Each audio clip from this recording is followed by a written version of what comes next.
नमस्कार, all India news मध्ये आपलं सहर्ष स्वागत. मी नजीर मुलानी, ऑल इंडिया न्यूज. आपलं नाव काय? माझं नाव रिचर्ड पास्कल मेनेजेस. त्या ट्रान्सपोर्ट झाला तर किती वाजता झाल्या घटना? ही 1 वाजता घटना घडली. रात्री 1 वाजता आम्ही सगळे झोपलेलो होतो. जोरात आवाज आला.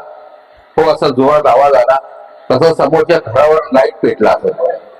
तसं मी बाहेर आलो बघायला का कुठे काय झालं. बघितलं तर हा ट्रान्सफॉर्मर एवढा पेटत होता की आम्हाला सावरलं नाही. ते आम्ही पाईप पण लावले पण ती आग आम्हाला काय सावरली नाही. माझ्या मुलाला उठवलं, मी दाखवलं, हे बघा 2 गाड्या इथे होत्या, त्या दोन्ही एकदम लाल झालेल्या गाड्या. म्हणजे एवढी म्हणजे आग होती की ती कंट्रोल मध्ये येऊ शकत नव्हती. पण नशीब काय, त्या नाक्यावरून पोरं बसलेली होती, त्यांनी ताबडतोब आग बघितल्यावर आमच्या घराकडे धाव घेतली आणि त्यांनी फायर ब्रिगेडवाल्यांना फोन केला ताबडतोब आणि पोलिसाला फोन केला आणि सांगितलं की अशी घटना घडलेली आहे, तुम्ही त्वरित या. पण ह्याची आम्ही नेहमी कंप्लेंट देतो, नेहमी सांगतो की ऑइल पडतो, तो सांगतो काही होत नाही. त्याची सुद्धा 1 महिन्यापूर्वी अशी एक बाई वाचली त्याच्यामध्ये. जेव्हा त्याची ती अंगावरती आग पडली, ती धावत सुटली आणि खाली आग लागली. ती माझ्या मोटरने मी भिजवली. आपण लेटर सगळे केले, लेटरबाजी पण केलेली आहे, सगळं माझ्या मुलाने केलेली आहे. मी पण नेहमी जाऊन भेटतो त्याला साहेबाला. तो सांगतो आता येतो, तो सांगतो की आता येतो, 5 मिनिटात येतो आणि कॉन्ट्रॅक्टर पाठवायचे. तो स्वतः यायचा नाही बघायला. आज सकाळी स्वतः येत नव्हता. हे सगळे बघा कामगार आहेत ना, हे कॉन्ट्रॅक्टर आहेत. मी सांगितलं जोपर्यंत इंजिनियर येत नाही तोपर्यंत काम चालू करायचं नाही. तेव्हा तो सकाळी आज इंजिनियर आला, त्याला सांगितलं हे काय चाललंय तुला कंप्लेंट केली की नाही केली? तो नाही केली मला कंप्लेंट. असा उद्धड वार्ता करतो आम्हाला नेहमीच आहे. गाडीवर बसलेला असतो ना, दुसऱ्या माणसाला कॉन्ट्रॅक्टरला पाठवून देणार. अच्छा, एवढी आग लागल्यानंतर काय हादसा काय झाला का? हादसा म्हणजे कसं झालं, आमचे लाईट बीट गेले याच्यातून. ओके, समजले की नाही? आमच्या बाहेरचे लाईट वगैरे पेटलीच, ते आमच्या गाड्या पण पेटल्या असत्या. पण नशीब की फायरवाले आले म्हणून आम्ही वाचलो. आपल्या बंगल्यापासून किती डिस्टन्स मध्ये आहे?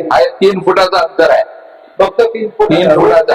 हा, हे रोड मध्ये. आणि रोडवरून चालणारी लहान मुलं दुपारी सुद्धा त्या केबलला टांगोळी मारतात. ते आर्थिंगला हात लावतात.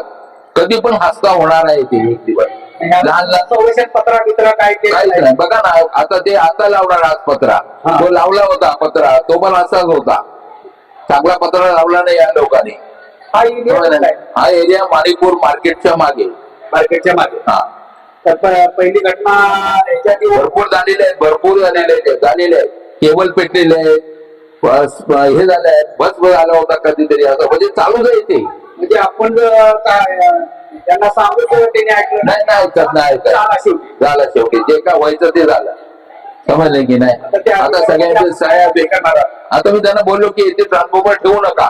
आता तो काय सांगतो की मी छोटा ट्रान्सफॉर्मर इथे ठेवतो, सध्या हे चालू करतो लाईट, नंतर मी छोटा ट्रान्सफॉर्मर ठेवतो आणि मग मोठा तिकडे ठेवतो कुठे क्रॉस कडे, म्हणजे आपल्या ग्राउंड कडे ना, अशी लाईन तुम्हाला देतो कशी पण करू, असं ते बोललेले आहे. बघू आता काय करतात ते.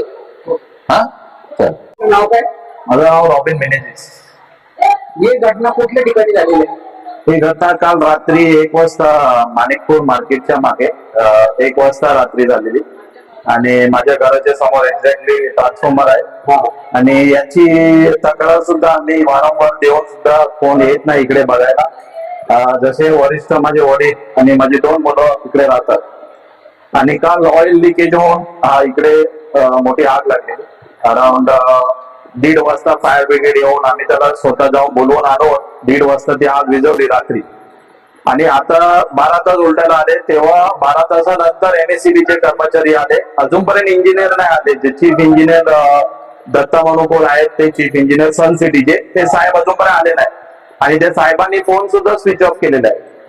आणि साहेबांचे केबिनचे बाहेर नाही टायमिंग, नाही व्हिजिटिंग टायमिंग, काहीच नाही. खाली त्यांचं नाव आहे आणि साहेब केबिन मध्ये नसतातच. 2 वेळेला जाऊन आलेला आहे. आता एवढं मोठं होऊन सुद्धा आता दुसरा ट्रान्सपोर्ट पडतोय लावतात, तर त्याच्याबद्दल काय तुम्ही म्हणणार? त्याच्याबद्दल मी एकच सांगतो, इकडे समज छोटे मुलांना काय झालं तर मी उपोषणाला MSCBच्या ऑफिस मध्ये मांडी घालून बसणार मी त्यांच्या समोर, जेव्हापर्यंत इकडून ते ट्रान्सफॉर्मर काढत नाही. ही माझी स्ट्रेट त्यांना आव्हान आहे.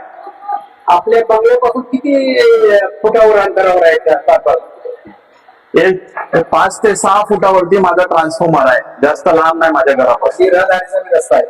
बरोबर. Thank you.